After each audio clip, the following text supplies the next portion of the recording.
Hello বন্ধুরা, আজ কই মাছের একটা নতুন রেসিপি নিয়ে হাজির হয়েছি।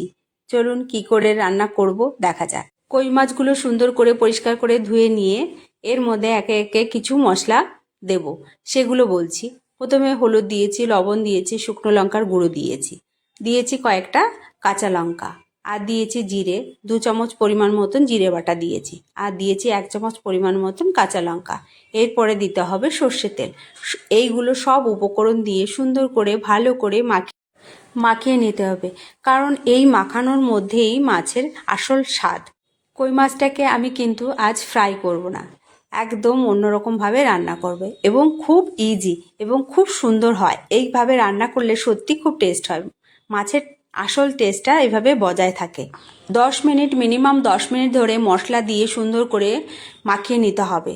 মশলা যাতে সুন্দর করে মাছের মধ্যে ঢুকে যায়, এই মাখার মধ্যেই আসল টেকনিক। কুকারে দিয়ে মাছগুলো বাটি ধোয়া জল দেবো অল্প পরিমাণ, আর 3টি সিটি দেবো, আর নামিয়ে নেব। দেখুন কই মাছ রেডি আমার।